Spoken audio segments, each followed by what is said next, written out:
Yeah, that's impossible. We live together, after all. You just have to sign the divorce papers. Good luck living in poverty.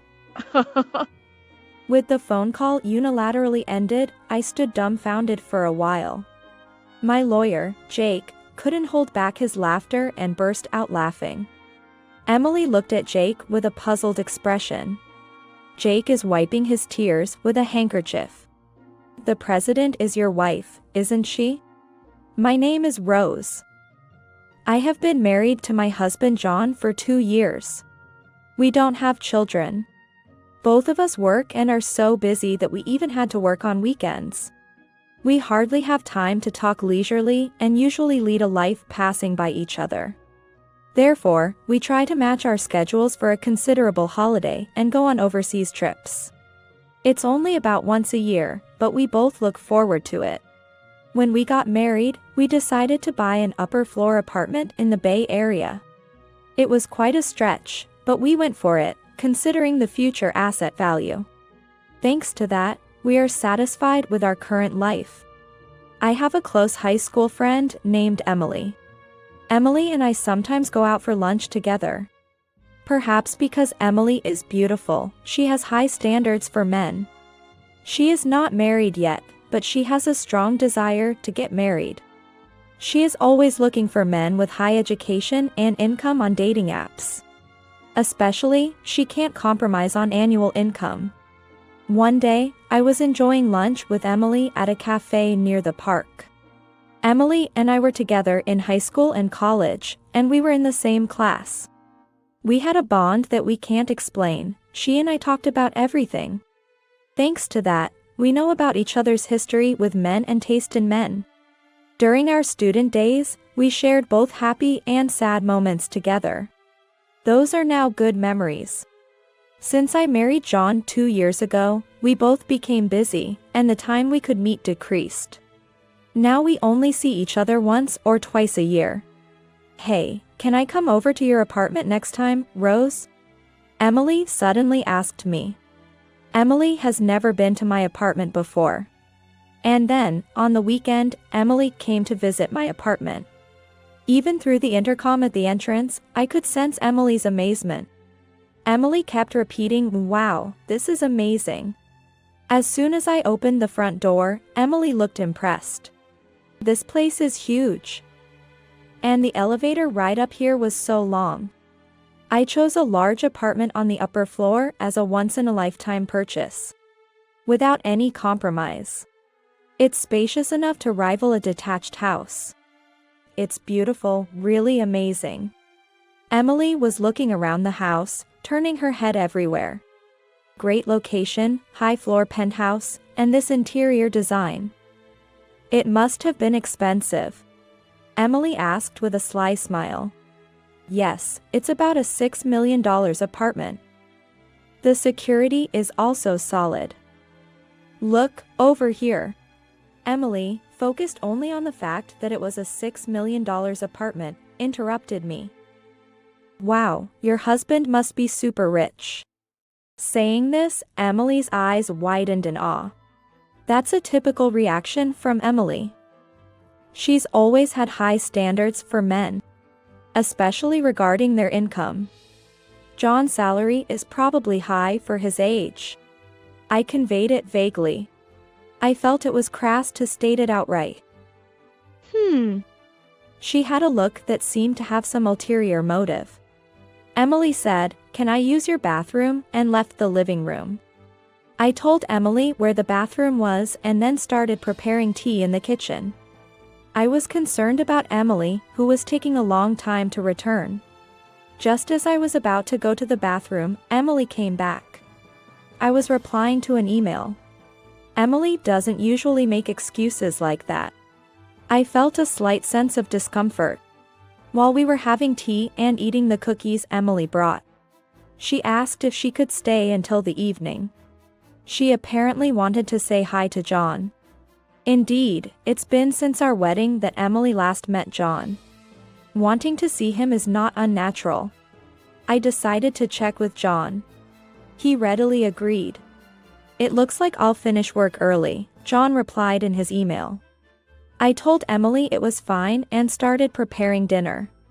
Emily was fiddling with her smartphone but then stood up and headed to the bathroom again. I didn't notice while cooking, but Emily seemed to have been gone for quite some time. When Emily came back, she was wearing a familiar necklace. On closer inspection, I realized it was mine. As I looked intently at the necklace, Emily flashed an embarrassed smile. How do I look? Does it suit me? Emily struck a model-like pose. Seeing my astonished expression, Emily started laughing. Oh no. I'm just joking. I happened to find it and thought it was cute. Plus, it must have been very expensive. It's not only costly but also has a premium value. Emily was chattering like a child trying to excuse their mischief. That's a gift from John. Wow, that's impressive. To be able to afford something like this. Emily sighed. More importantly, that necklace was stored in the closet of the bedroom. It seemed Emily, under the guise of using the bathroom, had gone into the bedroom and peeked into the closet. I couldn't believe such behavior. However, feeling it wasn't mature to criticize Emily, I simply emphasized its importance. Seeing that I wasn't criticizing her, Emily started saying something outrageous. Can I borrow this necklace for a while? I was at a loss for words and became silent. I'm going to meet a doctor I got to know through a dating app soon. I want to wear it then. Please. Emily clasped her hands together, begging like she was praying. Though I felt bad about refusing, I reluctantly agreed to lend it. Okay, but take good care of it. As I said earlier, it's a gift from John. As soon as Emily knew she could borrow it, she started smiling and caressing the necklace. Of course, I understand. It seemed like my words didn't get through to her. As I finished the preliminary cooking preparations, I pretended to go to the bathroom but actually went to check the bedroom. As expected, the closet in the bedroom and the chest beside the bed weren't properly closed. Emily must have opened every drawer and door. There were fingerprints on my jewelry, watches, and precious metals. Emily touched them but apparently didn't think of borrowing them. The shoes looked like they had been forcibly worn, with the heels deformed. This was definitely going too far. I returned to the living room and admonished Emily. You touched various things in the bedroom, didn't you? The shoes are deformed, and there are fingerprints on the watch. Instead of becoming meek, Emily puffed her cheeks slightly. Please stop going through my stuff. Emily returned to her usual expression and apologized with a sorry. Not wanting to damage our friendship over this, I decided to let it go with a light laugh. At that moment, John came home. He was holding a box of cake. John and Emily met for the first time since our wedding. Initially, it was awkward, but gradually they warmed up to each other, and dinner became lively. By the time we ate the cake John had brought, he and Emily were chatting like good friends. While I was clearing the dishes and washing up, the two of them were laughing together amiably. Isn't my boss terrible? I wish I had a boss like you. John was grinning, the corners of his eyes drooping. Ha! Ha! Ha! I was bothered by how Emily casually touched John, but I thought, better this than being distant. Looking back, I was naively thinking that way. After all, John wasn't Emily's type. About a month after Emily's visit, John's behavior started changing. He began spending more time on his smartphone, which he hadn't done much before. John often seemed distracted during our conversations and asked me to repeat myself several times. His smartphone was always at hand, even taking it to the toilet and bathroom. The change was obvious. It seemed I had become a cheated wife. I once thought of checking John's phone, but I was reluctant to touch it. The conversations between John and me at home were gradually decreasing. John began working on weekends excessively. It was rare for John to be home on weekends. Originally, we barely saw each other on weekdays, and now weekends were the same. Almost like living separately. Moreover, under the pretext of being tired, John and I started sleeping in separate rooms.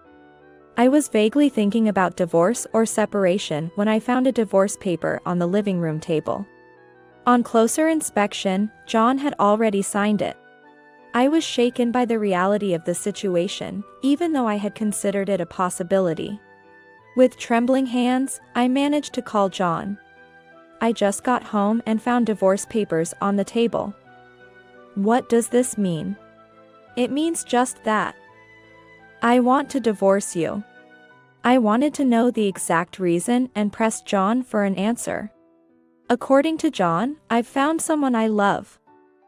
This isn't an affair. I'm serious about it. It sounded like he was living in a fantasy.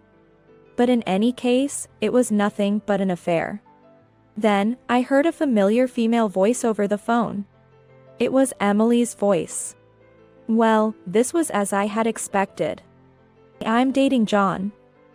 And I'm thinking about marrying him. Although I had suspected it. Having it confirmed like this quickened my heartbeat and brought on an unpleasant sweat. When I met John at your house, it was love at first sight. We exchanged contact information and started messaging. Gradually, it led to, love. Emily's way of speaking had become vulgar. Maybe this was her true nature. John says there's nothing left to talk about. Can you just sign the divorce papers and send them off quickly? I want to talk things over. Tell John to come back home. Yeah, that's impossible. We're living together. You just have to sign the divorce papers. Good luck going back to living in poverty. Holding the phone after the one-sided conversation ended, I stood dumbfounded for a while.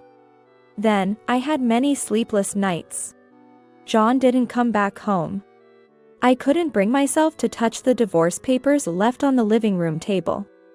They just sat there, untouched. Moreover, Emily sent me several photos of her and John together. She was flaunting their relationship. It was clear they were close, but why are they treating me like this? My mental health deteriorated, I looked pale, and sometimes I was vacant even during the day. Worried, those around me suggested I see a therapist, and I ended up going somewhat forcibly. Taking medication helped me regain some peace, and I started to sleep better. I managed to go to work. But then, an unbelievable incident occurred. When I returned home from the hospital, something was off inside the room.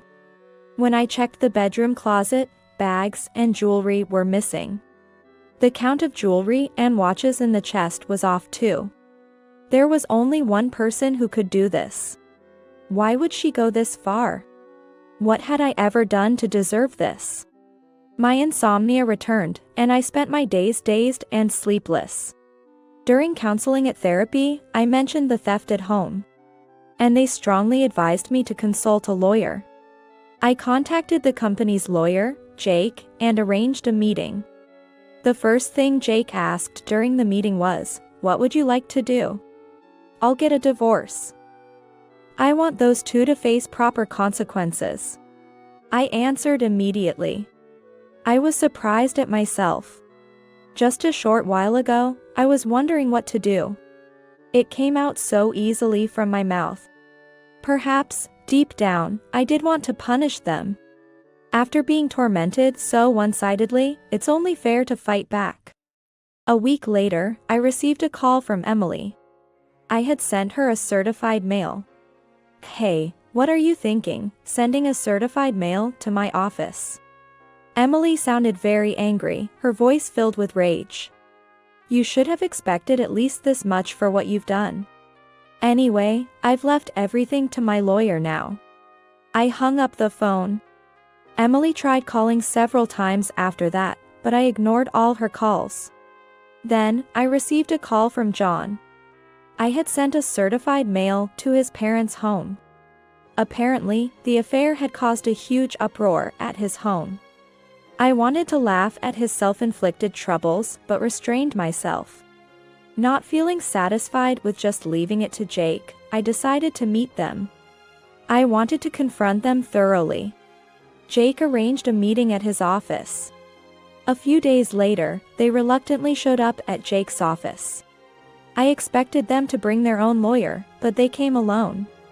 Emily burst through the office door roughly. John followed her, looking uncomfortable. "Finally, I get to meet you, you coward." Emily didn't try to hide her indignation, but John stepped forward to try and stop her.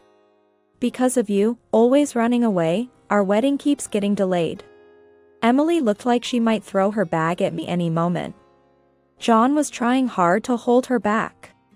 As I watched the two with a pitiable feeling, Jake nodded at me slightly. "Please stay calm. Any violence or abusive language will result in immediate police notification." "Understood?" The mention of the police made Emily stiffen. With Jake's intervention, Emily and John calmed down and took their seats. Facing each other across the office table, the discussion began. "John, you are seeking a divorce, correct?" Emily sat arrogantly, while John slouched, looking diminished. "We agree to the divorce. However, given the affair, we will claim damages. Do you have any objections?" John's face began to cloud over. "I'll agree to the divorce. Just don't contact us after paying the compensation." I quietly nodded in agreement. Emily looked displeased. Perhaps she expected more resistance from me. As Jake started discussing the alimony amount, Emily snapped. "I said any amount is fine. We have more money than we know what to do with." Emily spoke arrogantly, crossing her arms. Jake looked at her with interest, saying, "Oh? Yes, don't you know? John is the president of a jewelry company with an annual turnover of $67,600,000. John looked up, flustered, and tried to restrain Emily's arm. Emily, her face flushed with excitement, continued talking. "Damages for an affair is nothing to us. I'll even give you a fair share of the property." John was trying desperately to calm Emily. Emily shook off John's hand and kept talking. "Your salary must be barely enough to live on, right?" Emily said this with a laugh. Jake couldn't contain his laughter and burst out laughing. Emily looked at Jake with a puzzled expression. Jake is wiping his tears with a handkerchief. "The president is actually this lady right here." "What?" Emily, unable to comprehend, gaped open-mouthed. John hung his head, his body trembling slightly. "John is just an employee without any title at the company. I am Rose's company's legal counsel." Hearing this, Emily burst into laughter. "What are you talking about? Are you really a lawyer? Is it okay for lawyers to lie?" Jake replied calmly. "Why not ask John himself whether what I said is true or not?" John, meanwhile, was biting his lip, looking down. Emily, perhaps feeling uneasy, grabbed John's arms and started shaking him. "You said you were the president of a jewelry company with a turnover of $67,600,000. That's not a lie, right?" John didn't answer. He covered his face with his hands, uttering incoherent moans. Emily's grip on John's arms tightened as she became more frantic. Repeating, "Answer me. It's not a lie, right?" John whispered in a faint, hoarse voice. "I'm sorry." The room fell into a deep silence at his words. Emily's hands, which had been gripping John, fell limply. "You said you were the president," Emily murmured as if talking to herself. John's single apology plunged Emily into despair. Emily, trembling, stood up. "This is all a lie. There's no way you're the president." Emily pointed at me, accusing me. Why didn't I know about this? After all, we shared everything. Just because we're best friends doesn't mean I share everything. Especially with you, who are so obsessed with money. I had no intention of telling. I looked straight at Emily and told her without averting my eyes. Emily slumped down, as if all her strength had left her. Then, what about that house? Of course, the house is in my name. So, John will be the one leaving. Emily fell silent, and John kept his head in his hands. John probably didn't want to come here. He knew this would happen. But not coming would have been worse. Whether he came or not, it was hell. Hell was all that awaited John now. Jake began to disclose the evidence I had gathered. First, these photos of John and Emily together. They were the photos Emily had sent to my phone, printed out. Jake placed an IC recorder on the table and played the recorded conversation. Why would you send me something like this? I was just sharing a bit of our happiness with you. As Emily's voice played, John seemed to be holding back tears. Are you still clinging to him? I just want the divorce done quickly. I know what you're clinging to, John's income. He's the president of a jewelry company with a turnover of $67,600,000, right? You hid it because you thought I might take it, right? Emily, perhaps embarrassed, covered her face with her hands. Hurry up and divorce, leave that tower mansion. It'll soon be mine. Too bad John didn't come back. I'll give you as much alimony as you want, you poor thing. Your aim was not John, but his money.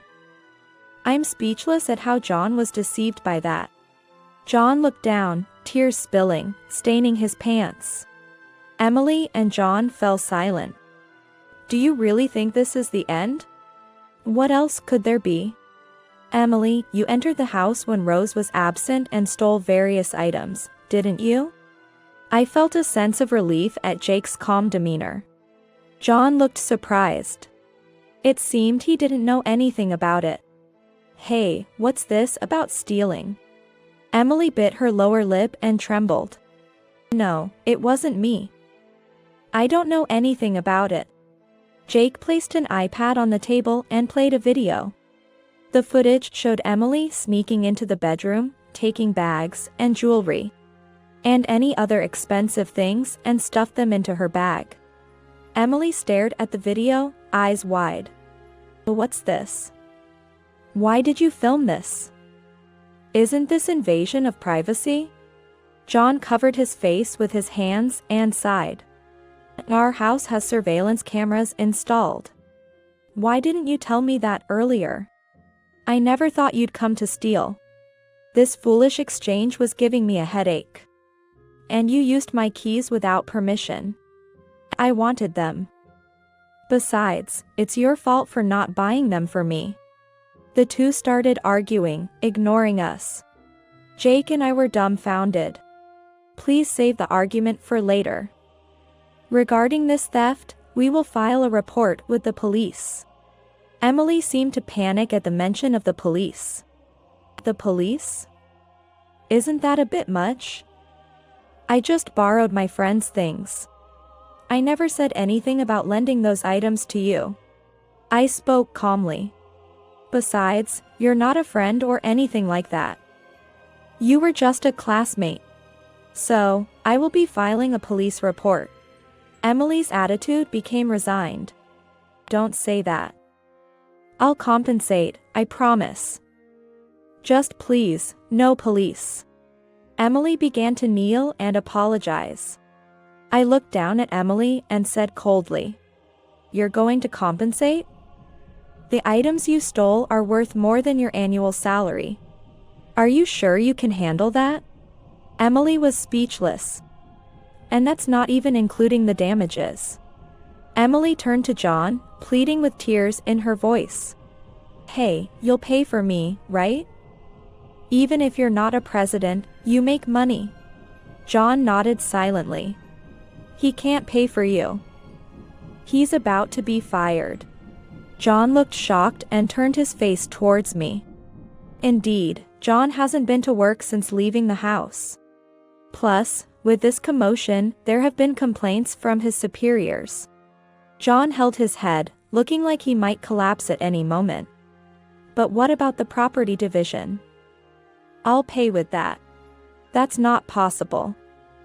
Rose and John have a prenuptial agreement regarding their assets. You haven't heard anything from John, have you? He never told you the inconvenient truths. I looked at John with disdain. Jake placed the contract on the table. The contract states that if the marriage lasts less than 3 years, neither party is entitled to claim assets from the other. You are currently in the 2nd year of marriage. Emily tried to grab and tear up the document. That document is a notarized deed, so you should handle it carefully. Tampering with it could be criminal. Emily's movement halted at the mention of a crime. John, you have savings, right? Use that to pay. John looked at Emily with resentment. Have any savings? You always wanted sushi, steak, this and that. There's no way I have savings. It seems so. And there appear to be some debts from less reputable sources. Emily slumped her shoulders in defeat. Her previous glamorous and attention-grabbing demeanor was nowhere to be seen. It was her own doing, she got what she deserved. The two of them looked exhausted, muttering things like, "This wasn't supposed to happen," and "What do we do now?" I decided to leave the rest to Jake and stood up.